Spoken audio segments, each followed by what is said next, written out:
Hi folks, my name is Randy Jaffe and we are in Alpharetta, Georgia on Sunday, June 13th, 2021, and we wanted to share with you a very special Datsun which we believe is the lowest mileage Datsun in the world, and this is a red-black version of the 10th anniversary of the 1980 ZX. As you can see, the window sticker is still on it.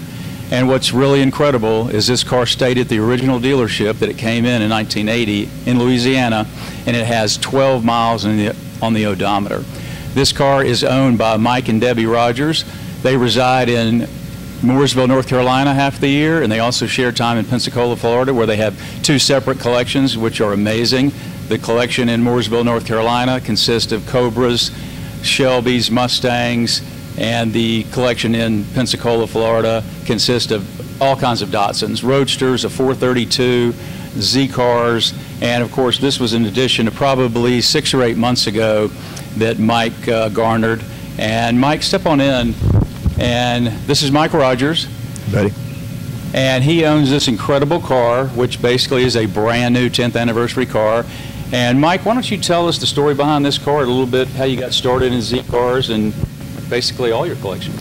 Well, you know, kind of going back about 10 or 15 years ago, I was introduced to Randy Jaffe, and we recognized early on that we had a great deal in common. We love cars, and we really love Datsuns, and they basically stems from our childhood up to where we are today. And so Randy has a tremendous collection of Datsun race cars and Nissans here, just incredible, along with some Porsches and Shelbys, and so we had a very kindred spirit through the years, and you know, we're always looking for something that's unique, something that is special. And I had found this car on the internet probably 2 years ago. And the guy, the gentleman, his name is Carlos, and he's at ZCon this week.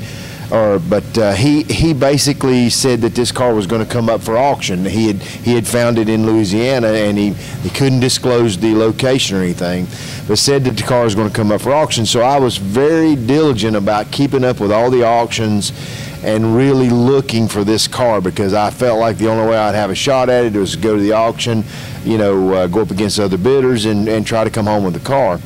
And you know, I graduated high school in 1980, so obviously a 1980 was very important to me. But this car in 1980, Datsun 240Zs were introduced to the U.S. in 1970. And 240s, 260, 280Zs, I mean, you know, my childhood was full of cars. My dad would actually buy the wrecked cars, rebuild them, and sell them when I was a teenager in North Carolina. So I basically knew every nut and bolt on the car from helping him and working in the evenings at his shop. And so just always loved the cars. And so I realized that they built the 240, 260, 280 S30 cars, Z cars, for 8 years. Then in 1979, they introduced the 280ZX. Then in 1980, being the 10th anniversary of the 1970 car, Datsun came out with a 10th anniversary car, and they built 2,500 black and gold cars, which a lot of people, they're a lot more common than these. But then they built 500 of the red and black cars. And it always made me wonder why 2,500 of one and 500 of the other. Well, when this car came up and we were actually able to locate it down at the dealership in Baton Rouge, Louisiana, Jerry Lane Chevrolet Datsun. Basically, Mr. Lane, the senior Mr. Lane who started the dealership, had passed away, and his grandson was selling it out of his collection that he had had for all those years. Well, Mr. Lane, the story that we were told through the dealership is the reason they did 2,500 cars and of one color and 500 of another is the 2,500 cars were distributed to the 1,200 or so dealers that they had in the U.S. at the time. The final 500 cars were given to the top 500 dealers. So basically every dealer got 2 cars of the black and gold, and then top 500 dealers got one of these. Well, Mr. Lane was so proud of the fact that he was one of the top 500 dealers and got this car, that basically when he got it, he shoved it in a warehouse. We've got pictures of it in the warehouse, put a tarp over it, and it sat there for 40 years. 40 years. What's amazing is, as Mike and I have been discussing the last 24 hours, and Steve Junkins is behind the camera here, we had Carson Berman come over from G-Tech. He has his own company that he does detailing on the weekends, and he came over yesterday, and we polished this car, which had to be the first time this car has ever been polished. It has to be. Because Mr. Lane apparently stored this car 100% correctly, because when we cleaned off some of the suspension parts, I mean, all the cad bolts were like brand new. Even the tie rod ends, I mean, all the bushings are like brand new. So he had to store this thing in heated air-conditioned environment. And I've seen cars that people have stored over the years, and they have low miles, but they're beat up. I mean, they didn't take care of them correctly. They may have sucked moisture out of the concrete and basically rusted the bottom of the car. This car is literally like a brand new car that rolled off the assembly line, and Carson did an amazing job yesterday bringing the paint out. And what's crazy about these cars, I was lucky enough, I had #1 gold black car for years, and yes, I'm an idiot, I got rid of that car like we all get rid of those. I was always told years ago that with old bad stock picks, cars that let go, and old girlfriends, you can look back, just don't stare. And that's one of those situations where I wish I had it back. It was #1. When I sold it, it had 1,037 miles on it back in maybe 2009. So I'm not sure where that car is today. But somebody asked me back then, why the VIN numbers and the tag numbers, they didn't really coincide. And what I mean is, my VIN number on my #1 car was higher than, say, number 838. They did not put them in the order they came off the assembly lines. I guarantee they just handed, 2,500 tags for the gold black cars and said, after they're already built, and just put them on the cars. But nonetheless, they're all numbered. This one is number 532, right, Mike? 532. 532, which has a dash plaque. We'll show you the details of the car here shortly. And Randy, I think the reason this car, a lot of people have said to me, why would Mr. Lane only put 12 miles on the car? And if you were an individual in 1980 and you bought this car, well, to only drive it 12 miles, nobody would ever do that. But Mr. Lane was a dealer, so he had access to car after car after car. It wasn't his only transportation. It wasn't his only transportation. So basically, he was able to throw it in a warehouse, maintain it, have his service department maintain it, and let it live for 40 years with just 12 miles on it. And that's the incredible part about the car. And this car is as close as it came to the factory. It doesn't have dealer installed floor mats on it. It does not have body side molding. I was lucky enough, my #1 gold black didn't either, but a lot of them have side molding. So this car, other than Jerry Lane, we'll show you in a minute, his dealer insignia tag on the back of the car, it's just like it left the factory. We prepped this car the last 2 days. Mike's going to take it back to Pensacola, but it is going to ZCon, which is our national Z convention that Chris Carl, and this year, since it's in Colorado Springs, Alex has done a lot of work.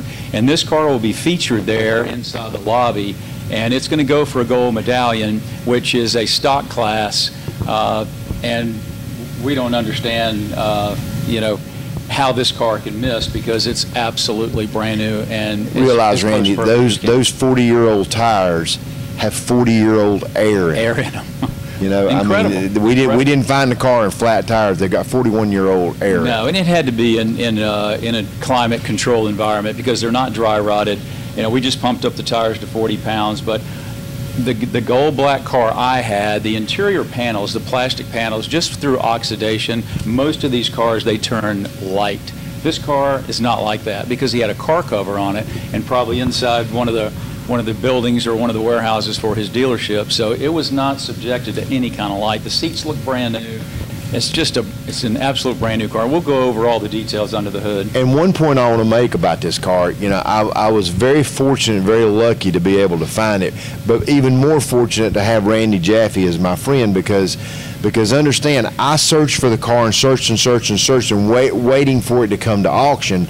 So somebody actually brought it to Randy to buy. Randy had just bought an expensive race car and wasn't in a position to do it at the time, but he was nice enough to know that I was looking for it and called me up, and the day before it was headed to auction, Barrett Jackson out in Scottsdale, Arizona, we were able to meet with the dealer and come together on a price, and yeah, just an incredible story. Story. A gentleman by the name of Paul that's here in the local Atlanta area, he's a Z-Car member. He just got back into another Z, took his Black Pearl to Z-Con last year. Well, he's the one that called me 6 or 8 months ago, and he said, Randy, I think this car will fit in your collection. It's a 12-mile red-black 10th anniversary car.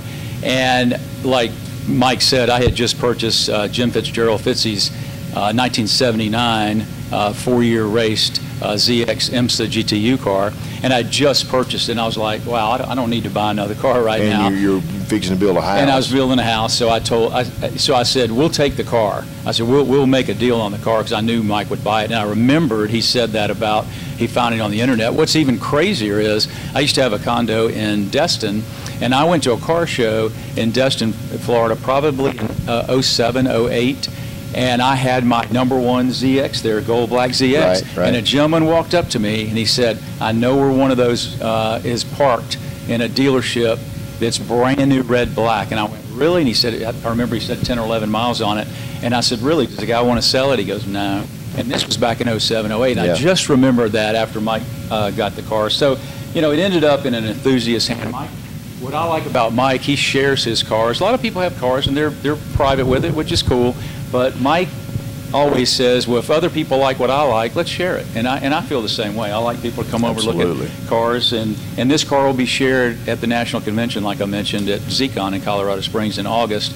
And it's just an incredible story. It's an incredible car. But to see a car with basically PDI miles, and it's got a PDI date mark on inside the hood compartment, which we'll show you in a minute. And we actually came to the conclusion about an hour ago that PDI date that's written on the car was about 5 weeks before I graduated high school. There you go. Yeah. Every car has a story. When I wanted a Z car, my first Z car, it was a 1980 light blue 280ZX, and I tried to buy a black one. I made a deal over the phone in Alabama, but the next morning before, there's no cell phones, there's no internet, and the night before, or the morning before I left to go up to Albertville, Alabama, I called the dealership and I said, well, I'm getting ready to drive from Atlanta, and he said, sorry, bud, last night at 8 o'clock we sold it. It was the black ZX, not a turbo, just with the gold stripes. He said, it's gone. So I went over to Fouts Brothers in Smyrna, Georgia, ended up buying my first Z car, which was that 1980 ZX. So I always had a warm spot also for here, and then we'll show you the GTU, GT2 car, race car during this video as well. But just an incredible, I mean, how many cars on this planet are 41 years old with basically delivery miles? This is the miles it had on it when the first customer was. We did the math last night. What is it, 0.29 miles, just a tad over a quarter mile a year in 41 years. Yeah. But, you know, like I said before, we've seen low mileage cars that had rust on them and scratched up in somebody's garage, or somebody dropped a bike on them, or boxes stacked on top of them. Mr. Lane took care of this car, and it's just a diamond. It's absolutely brand new with the original tires. And the incredible thing about these tires is the Goodyear Wingfoot tires, as I've always been told, and Carl Beck is the encyclopedia when it comes to Z cars, anything Z cars. He runs the Z website, and it's been out for probably 25, 30 years.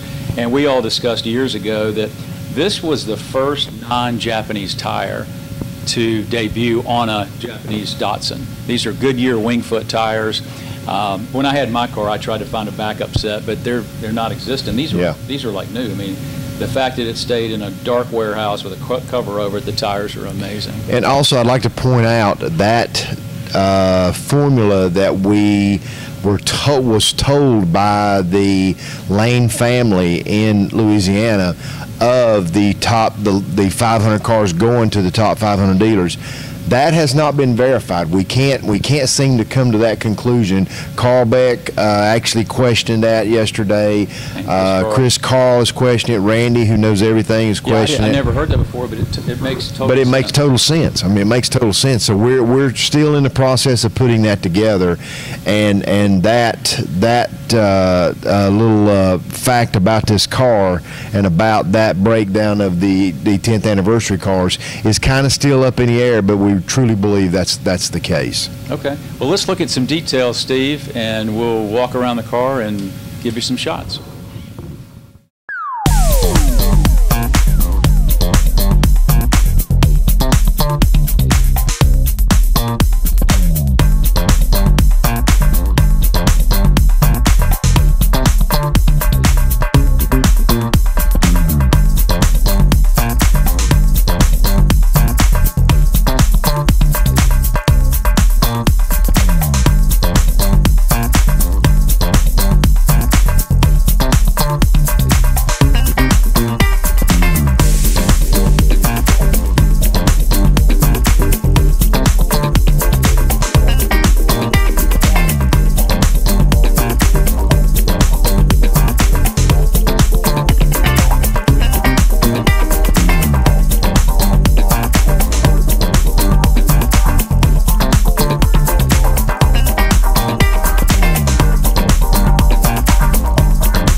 So Mike, your window sticker is in incredible shape. It's still in the position from the factory. And look at the price on this car, $13,990. And as you were telling me earlier, none of these 10th anniversary cars had any line item options. They basically, the 10th anniversary, the red and black cars and the gold and black cars came with everything possible that Datsun could put on the car at the time. Incredible. Yeah. And we just looked it up, and a $14,000 car back then, and today's value was $45,000. So I mean, it was a pretty expensive car. I mean, $45,000 car right now is a step up. Yeah, no doubt. No doubt about it.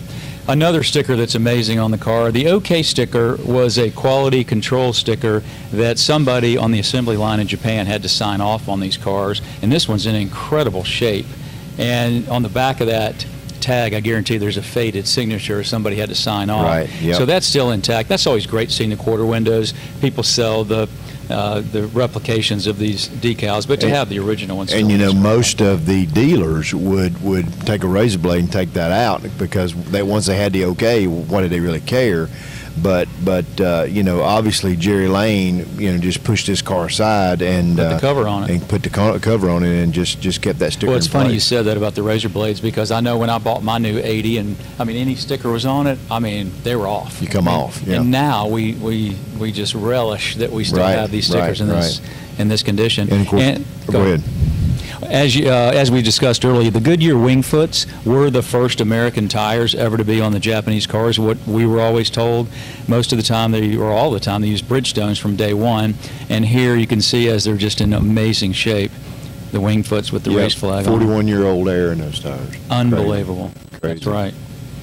As we go to the back of the car, you've got the 10th anniversary sticker up you here. got the two. Yeah, we got the two wreaths that show the 10th anniversary. There's 3 on the car. There's one on the top of the hatch in the center, and of course those are the front fender ones.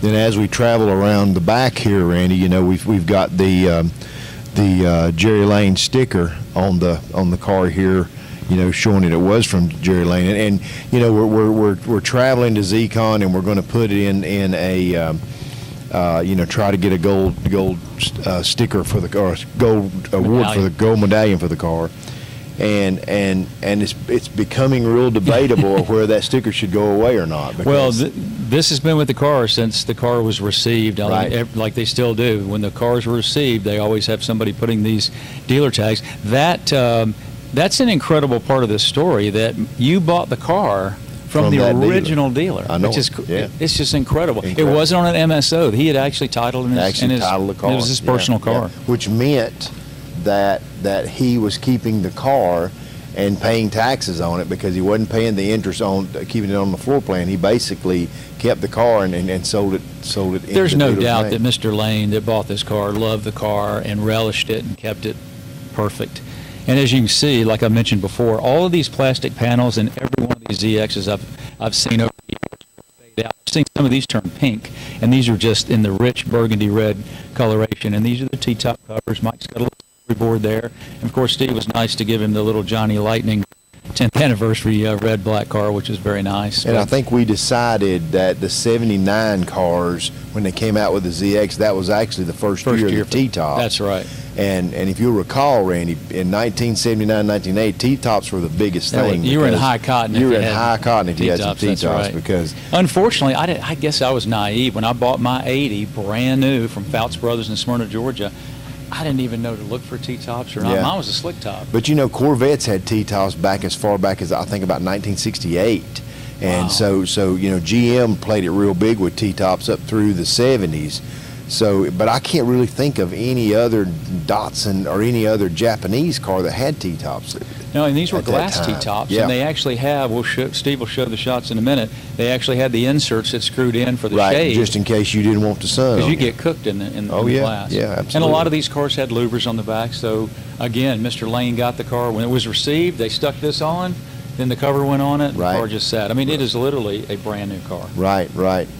And, we step around here and we see, of course, how well cared for it was inside. The interior is just impeccable. And, the odometer shows 12 miles. And you know, this is look at these seats. Yeah, the I know. Seats look like they were upholstered yesterday. They're just such an incredible condition. And in contrast to the earlier Z cars, you know, these things took a bad rap for gaining some weight. You know, they gained about 300-400 pounds. But that was from the 240, from the very earliest 240. These cars were only a tenth of a second slower to 60 than the 240s. And well, the 240s, as you talked about earlier, they were raw GT sports cars, and at the time, 1980, people wanted a little bit more luxurious. We were getting into the disco era. You know, people wanted something a little bit more luxurious, and you know, and Datsun gave them that. I believe my 80 was called a GL, which stood for Grand Luxury, and that's what they were heading to. Yep, exactly right. You know, when we get up here, you know, Datsun had came out with a fuel injection in 1975 from the carburetors, and they were so much better. I can remember back in the day, you know, working with my dad, redoing these cars and rebuilding them from being wrecked. The fuel injection was so much better than the carburetors. I mean, every time you got in it fired right up. It had a ton more horsepower.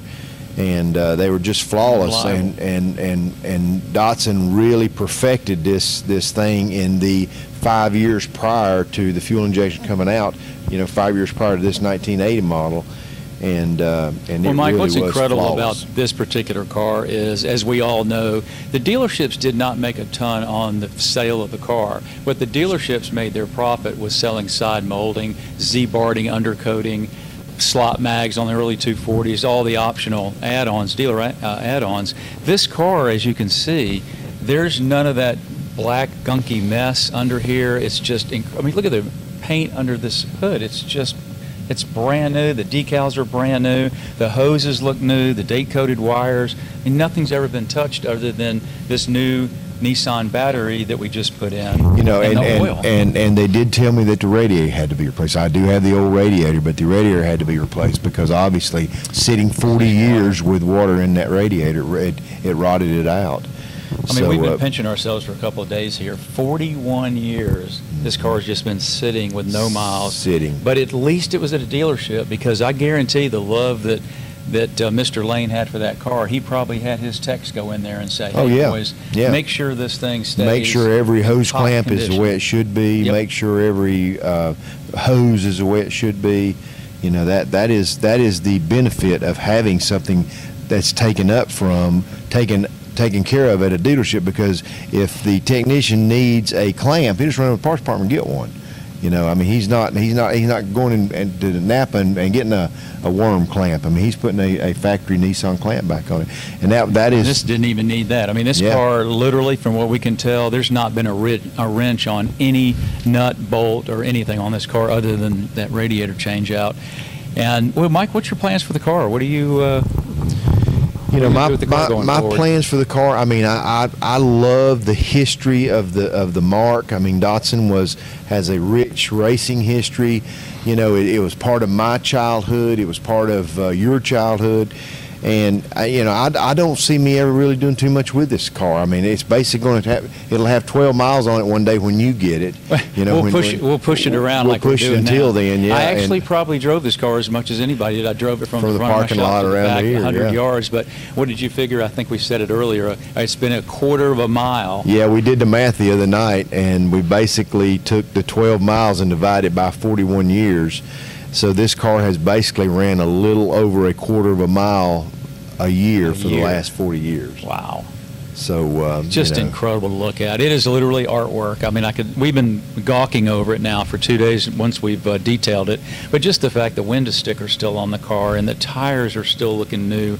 I mean, people at ZCon in Colorado Springs, they're going to flip out over this car. Oh, yeah. Because there's one thing to see all the modifications, and Z cars are one of the most heavily modified cars. I mean, look what Rob Fuller does in San Jose, California. He does everything from Rocket Bunny to 100% stock. But thankfully we don't have to send this car out to him to repair it or do anything to it. No, Rob will probably never see this one. Yeah. Unless he comes to North Carolina. Unless he comes to North Carolina and Pensacola. That's right. That's exactly right. Well, Mike, right. you've been gracious to share your unicorn, as you call it, and you and Debbie have an incredible couple collections of not only Cobras and Mustangs and Shelbys, but well, for somebody to have the collection you have, Randy, I mean that is a heck of a statement. But the interesting thing to me in this scenario right here is to sit here and look at the Jim Fitzgerald 1979 280ZX race car that you have. It's, to me, I mean, you think about these cars as kind of being people. Okay, this car here was your average pedestrian on the street, and this was the star NFL quarterback over here. I mean, this was the guy that was showing up at the racetrack every year, every week, kicking everybody's butt. And this was the one. That is what that wanted to be. Well, this is amazing that we are sitting here with a 1980 100% stock, 100% untouched, unmolested. And this is the 1979 ZX that Nissan gave Jim Fitzgerald to build his own race car. Jim had just left Bob Sharp Racing for a couple of years, and he went back in '84. But he raced this car is a '79, but he debuted this car in 1980, and it ran C production, it ran GTU, IMSA, GTU as well, and GT2. And for everybody that doesn't know, Jim Fitzgerald was Paul Newman's teammate in all the years that he ran with Bob Sharp, and they won just a ton of races. Well, they were best friends, and Fitzy, they called him Fitzy, Jim Fitzgerald, and he won over 350 SCCA races. Can you imagine? Oh, yeah. I mean, Mike, you he's come a from legend. a racing family. Your son and he's in raced. the Hall of Fame, I'm guessing, right? Well, if you go to Road Atlanta, he's got Fitzy Park up there, which is amazing. His bust there, and he's just an incredible driver. He was the lead instructor at Road Atlanta. But this is his wide body. Tragically killed in a race. It was in 1987 in the St. Petersburg, Florida, the Grand Prix. Unfortunately, Fitzy hit the wall there, but he and Paul Newman were very, very close with Bob Sharp, and I talk to Bob all the time. And when you mention Fitzy's name to Bob, he gets a little emotional, a little teary-eyed about it. But and Fitzy's daughter is a good friend of mine now, and we took his 510 that we have in the front of the shop to Amelia last year. Was invited on the grass. But this is the wide-body car known as the designated hitter, which is another whole story. But this is as far as you can see. This is as stock as it gets here in the 10th anniversary, and this is as racy as it gets in the 79 ZX. Yeah, like I said, if these were people, this is the guy that maybe is the youngest looking old person you ever saw. And then this is the star NFL quarterback, and that's very cool. Well, I was lucky enough to have Larry. To be sitting side by side. Side by side. I was lucky enough to have Larry Chen and his crew come here the last few weeks, and we did some videos that I really appreciate what he does as a photojournalist, and he's amazing, and he knows what he's doing with a camera. And like I said on some of the 510s that we honed in on, this is almost like Clark Kent walking down the street with his glasses on. He goes into the phone booth, and he comes out with his cape. Yeah. And this is what the race car looks like. Here's his cape right here on the back. That's his cape, his little tail on the back. But that's what I would. This is the Clark Kent. And that's the Superman. That is very good. Very good. Love it. Well, Mike, thank you so much for sharing your car. Thank you for letting me have that car, my friend. Thank you for letting me have that car. I owe it all to you. I mean, it could have. Folks, I did not give him that car. Well, you didn't give it to me. You gave me the opportunity to buy it, and I really appreciate that. Really do. Well, it's in great hands. You and Debbie have two amazing collections. I know you like to share them, so if you reach out to Mike Rogers, I'm sure if you're in the North Carolina area, if you want to see his Shelbys and Mustangs and Cobras, and in Pensacola, he's got an amazing Datsun collection. And at ZCon in August, you will see this car featured. We look forward to seeing everybody at ZCon. Absolutely. Thank you very much. Thank you.